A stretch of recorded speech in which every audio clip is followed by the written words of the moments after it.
Last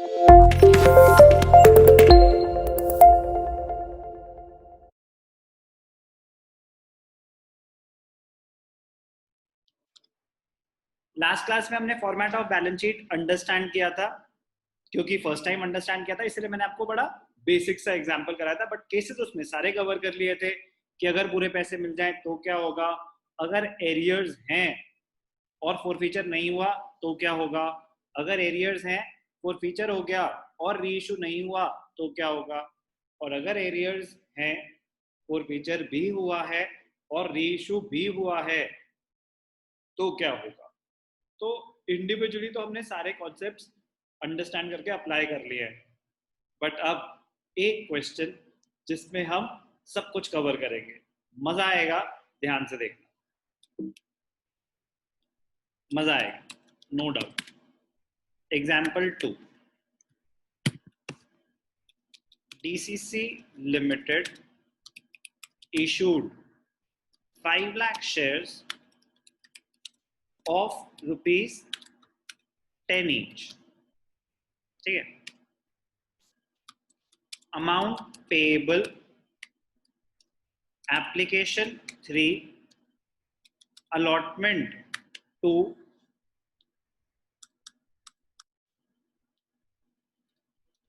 first call 3, second and final call,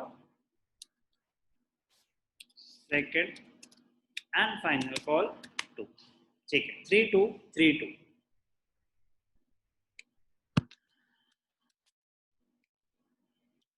The entire amount was duly received except, कौन बनेगा hero, आज हम बनाते हैं तुषार को, except Tushar holding 1000 shares failed to pay the allotment money and the 2 calls। तो उसने सिर्फ एप्लीकेशन मनी दी, ठीक है। और क्या हुआ,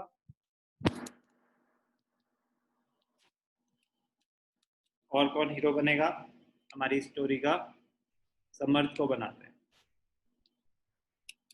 समर्थ holding 5000 shares failed to pay the 2 calls। Tushar ने अलॉटमेंट मनी भी नहीं दी, फर्स्ट कॉल भी नहीं दी, सेकंड कॉल भी नहीं दी। समर्थ ने 2 कॉल्स नहीं दी। तुषार्स शेयर्स वर forfeited।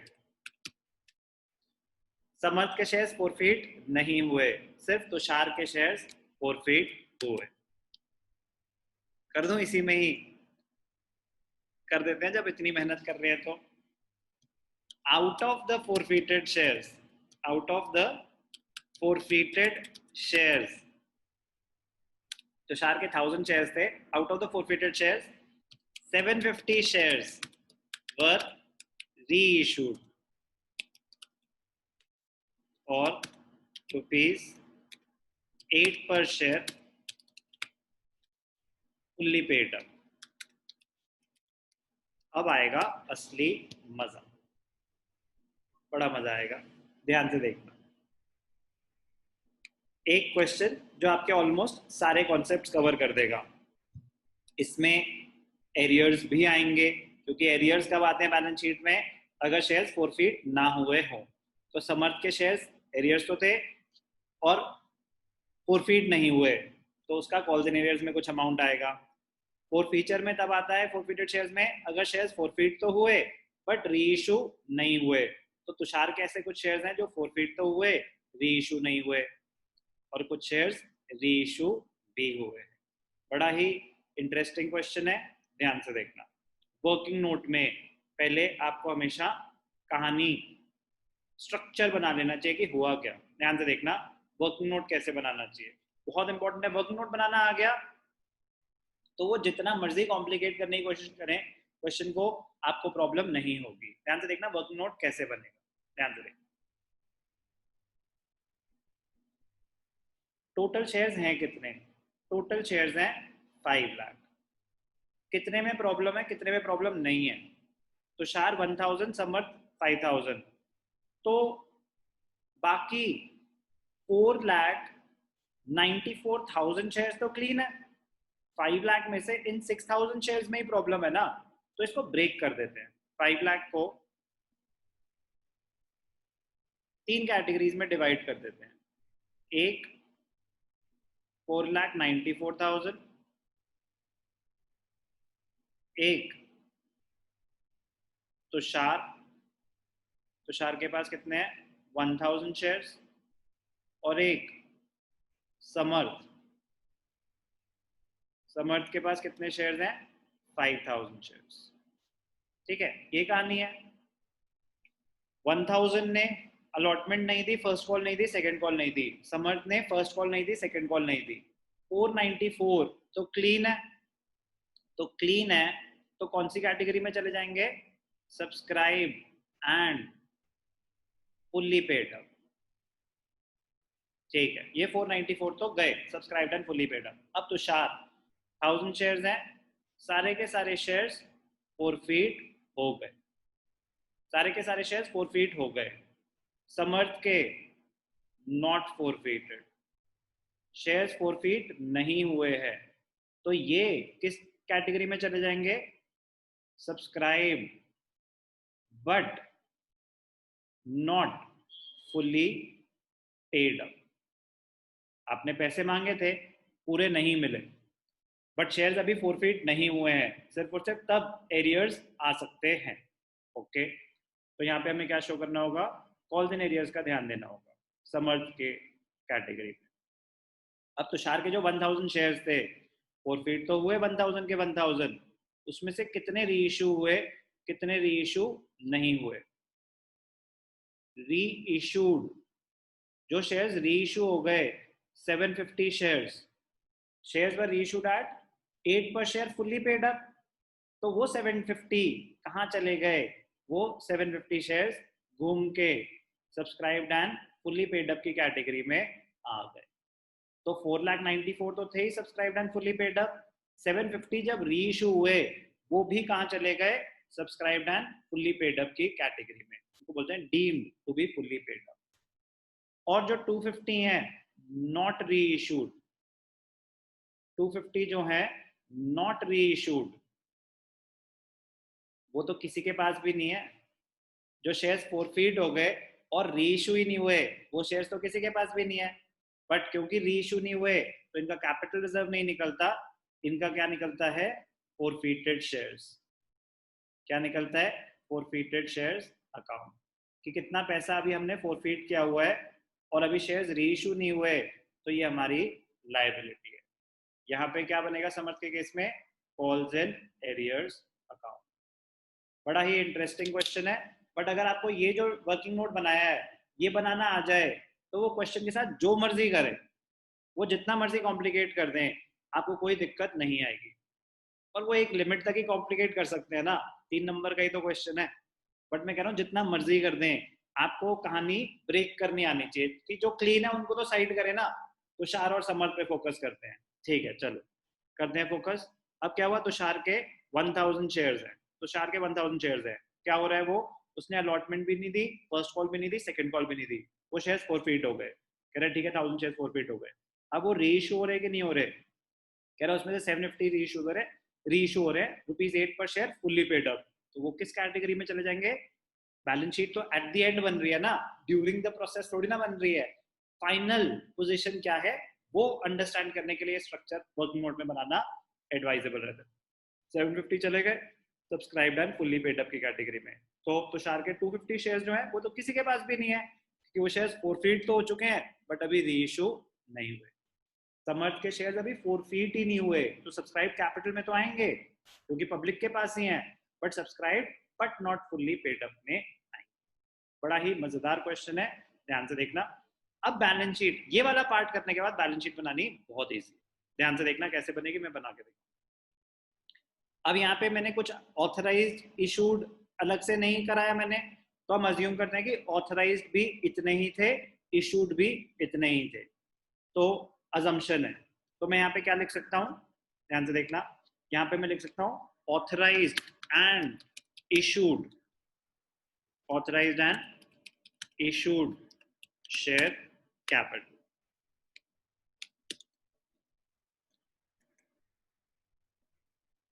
ओके, थोड़ी सी फालतू लाइन को मैं डिलीट कर देता हूँ। ओके, कितने शेयर्स हैं? 5 lakh shares of ₹10 each. 5 lakh shares of ₹10 each. 50 lakhs. ठीक है, यहाँ पे हमें एक डबल लाइन बनानी चाहिए कि हम कंसिडर नहीं कर रहे, बॉटम डबल बॉटम। ठीक है, बस ये प्रेजेंटेशन से ही हमने दिखा दिया। अब कहानी शुरू होगी। Subscribed and fully paid up में कितने आएंगे? 494 तो पूरे क्लीन थे, 750 री इशू होने के बाद पूरे फुल्ली पेड अप हो गए, तो 494,750 subscribed and fully paid up. ध्यान से देखना, 494,750 shares of ₹10 each, तो 49,47,500। ये तो पूरे क्लीन है, ये तो पूरे क्लीन है। Subscribe but not fully paid up. Samarth, Samarth के साथ क्या हुआ? उसके 5,000 शेयर्स हैं जो अभी फोरफीट ही नहीं हुए, तो उसने क्या नहीं दिया था? उसने 2 कॉल्स नहीं दी थी, फर्स्ट कॉल सेकंड कॉल। तो उसको कैसे दिखाएंगे? ध्यान से देखना,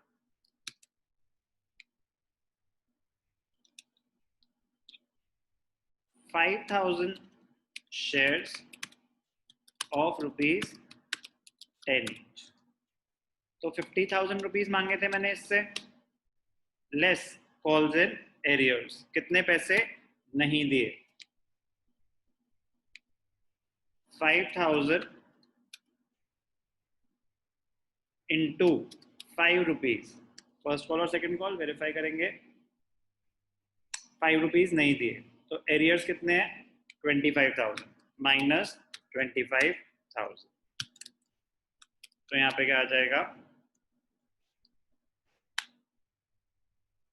subscribe but not fully paid up में 50 माइनस 25। अब 49750 शेयर्स पब्लिक के पास है फुल्ली पेड अप, 5,000 समर्थ के पास है subscribe but not fully paid up, वो शेयर्स अभी फोरफीट नहीं हुए, तो बाकी जो बचे 250 शेयर्स वो फोरफीट हो चुके हैं और अभी री इशू नहीं हुए हैं। वो 250 शेयर्स किसके थे? तुषार के थे। तो तुषार ने सिर्फ और सिर्फ क्या दिया था? तुषार ने सिर्फ और सिर्फ एप्लीकेशन मनी दी थी, तो यहाँ पे फोरफीटेड शेयर्स में क्या आ जाएगा? 250 इंटू 3, 750 रुपीज आ जाएंगे। किसके? तुषार के, जो पैसा फोरफीट हुआ था। ये क्या है? शेयर कैपिटल का टोटल कितना आया? 4973250। ध्यान से देखना, बैलेंस शीट तो बड़ी छोटी सी थी, लेकिन यहाँ तक पहुंचना वो वर्किंग नोट के साथ ही आपके लिए इजी होगा।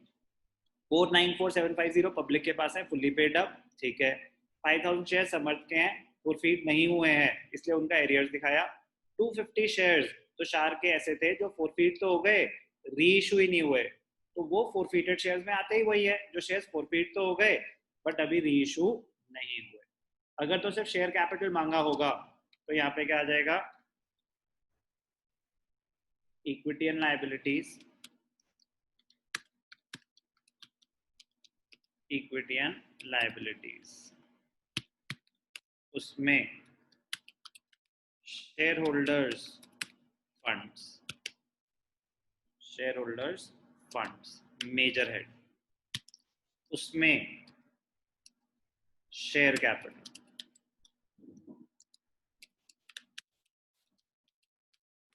अगर रिजर्व एंड सरप्लस बी दिखा रहे होते, मैं वो भी बना के दिखाता हूं आपको।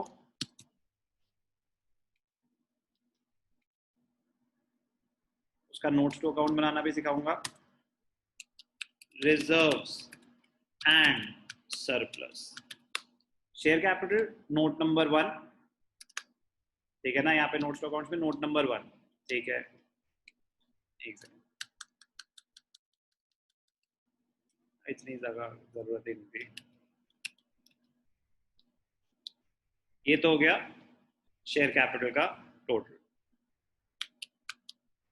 मैं आपको बना के दिखाऊंगा कि अगर रिजर्व एंड सरप्लस भी बना रहे हैं तो क्या होगा। ध्यान से देखना, बहुत छोटा स्टेप है, बस इसलिए कि अगर बनाना पड़ जाए तो कोई दिक्कत नहीं है, ठीक है। टोटल ऑफ शेयर कैपिटल, अब मैं कह रहा हूं कि 49, यहाँ पे दिखा देते हैं, 4973250, ये तो हो गया शेयर कैपिटल का टोटल। मोस्ट इंपॉर्टेंट पार्ट तो ये था, 0.01% अगर रिजर्व एंड सरप्लस दिखा रहे हैं तो वो क्या हो जाएगा, नोट नंबर 2। यहाँ पे जैसे नोट नंबर 1 शेयर कैपिटल लिखा है, अब हम यहाँ पे लिखेंगे 2 reserves and surplus. Reserve and surplus में एक ही चीज है बस, क्या आ जाएगा यहाँ पे, ऐसे लिख देंगे कैपिटल रिजर्व। अभी कैलकुलेट करके दिखाऊंगा कैपिटल रिजर्व। कैसे निकालेंगे कैपिटल रिजर्व, कितना अमाउंट फॉरफिट हुआ था, कितना आपने डिस्काउंट दिया, तो वो आपको वर्किंग करनी पड़ेगी। सोचो बिना जर्नल एंट्री के, तो बेसिक कैलकुलेशन है, बट कैसे दिखाएंगे ध्यान से देखना। कैलकुलेशन करके दिखाता हूँ, कैलकुलेशन ऑफ कैपिटल रिजर्व। तो working note number 2, calculation of capital reserve. Formula अपना वही है, capital reserve is equal to amount forfeited minus discount on reissue. तो कितने शेयर्स थे जो रीइश्यू हो रहे हैं, 750 शेयर्स, तो 750 पे फॉरफिट कितना हुआ होगा। तुषार ने तो सिर्फ एप्लीकेशन बनी दी थी ऑफ 3 पर शेयर, ठीक है, 750 इंटू 3 माइनस डिस्काउंट कितना दिया, शेयर्स वर इशूड फॉर 8 पर शेयर फुली पेड अप, हाँ, तो 2 रुपए का डिस्काउंट दिया, तो कितना डिस्काउंट दिया, 2 रुपीज के हिसाब से 1500 का डिस्काउंट हो जाएगा, ठीक है। तो कैपिटल रिजर्व कितना हो जाएगा, 7 3 21, 2150 माइनस 1500, तो कितना आ गया कैपिटल रिजर्व, 750। बेसिक सी कैलकुलेशन है, बट ये सब तब कैलकुलेट करना अगर क्वेश्चन में बोला हो प्रिपेयर द बैलेंस शीट, तो हमें लायबिलिटी साइड पूरी दिखानी चाहिए, एसेट साइड फिर भी हमें नहीं दिखानी होती। वो भी कैलकुलेशन अभी दिखा दूंगा कैसे कैलकुलेट होता है। यहाँ पे आ जाएगा 750, क्या है ये, रिजर्व्स एंड सरप्लस का टोटल। ध्यान से देखना, एक सेकेंड,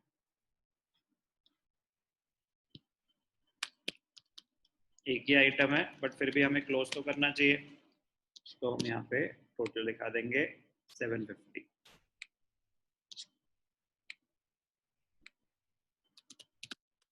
और बैलेंस शीट में यहाँ पे आ जाएगा 750।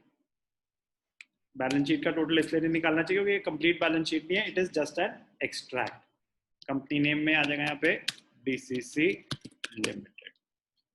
अब हमें कैसे पता चलेगा कि हमने सही भी करा है कि नहीं करा।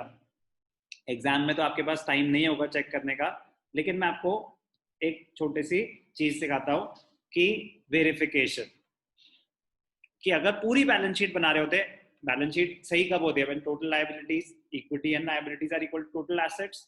तो ध्यान से देखना, वेरिफिकेशन ये अंडरस्टैंडिंग पॉइंट ऑफ व्यू से एग्जाम में मत करना। हाँ, अगर बोर्ड का पेपर है और आपका पेपर खत्म हो चुका है और आपके पास टाइम है तो कोई हर्ज नहीं है। वेरिफिकेशन, तो वेरिफिकेशन हम क्या कर रहे हैं, calculation of assets, assets calculate करेंगे। यहाँ पे सिर्फ और सिर्फ क्या है, cash and cash equivalents, companies में इसको क्या बोलते हैं, कैश एंड कैश इक्विवेलेंट्स। तो अभी यहाँ पे क्या, बैंक अकाउंट का बैलेंस क्या है। जब भी हम शेयर्स इशू कर रहे हैं तो सारे के सारे किस में जा रहे हैं, बैंक के थ्रू एंट्रीज पास कर रहे हैं, तो कितने पैसे आए होंगे। अगर आपका जो टोटल बैंक बैलेंस है अगर वो ये आ जाए 493,750 प्लस 250 तो 49,74,000 अगर टोटल एसेट्स आए तो मतलब हमने सही करा है। वेरीफाई कर लेते हैं एक बारी। तो अब बेसिक अंडरस्टैंडिंग कि आपके पास पैसे आए कितने होंगे। 4,94,000 शेयर्स तो क्लीन है, मतलब उन्होंने तो पूरे पैसे दिए होंगे। अब ध्यान से देखना, बेसिक 4,94,000 शेयर्स पे तो पूरे पैसे आए होंगे, 4,94,000 इंटू 10 पूरे। अब दूसरा कौन है, तुषार। तुषार के कितने शेयर्स थे, तुषार के थे 1,000 शेयर्स और उसने क्या दिया था, पैसे निकाल रहा हूं, पैसे दिए कितने थे 1,000 इंटू उसने सिर्फ और सिर्फ एप्लीकेशन मनी दी थी 3 रुपीज। समर्थ कौन, समर्थ ने क्या किया था, समर्थ के पास 5,000 शेयर्स थे और उसने एप्लीकेशन अलॉटमेंट 5 रुपीज दिए थे, बाकी 494 पे तो पूरे पैसे मिले थे। और री इशू के टाइम भी कुछ पैसे आए थे, री इशू के टाइम 750 शेयर्स री इशू हुए थे, कितने रुपए के, 8। तो ये calculation of bank balance from issue of shares. तो 49,40,000 तो इन पे आए थे, फिर तुषार के 3,000 और आए थे, समर्थ के 25,000 और आए थे, और री इशू पे 750 इंटू 8 6,000 ये और आए थे। मोमेंट ऑफ ट्रुथ आ गया, देखते हैं कि सही था कि नहीं था। बैंक का टोटल 49,74,000। तो अगर हमने हमारे ये मैच कर रहा है तो हमने सही करा होगा। बट आई रिपीट, ये आपके अंडरस्टैंडिंग के लिए मैंने आपको करके दिखाया है, एग्जाम में आपके पास इतना टाइम नहीं होगा। बट अगर पूरी बैलेंस शीट बनाई तो एसेट्स में सिर्फ और सिर्फ कैश एंड कैश इक्विवेलेंट्स में बैंक बैलेंस आ रहा होता। तो बैंक बैलेंस कैसे निकालते हैं, जितने भी शेयर्स इशू हुए आपके सामने है एक वर्किंग। टोटल शेयर्स 5 लाख थे, उसमें से 494 क्लीन है, तो 494 पे तो पूरे 10 रुपए आए थे।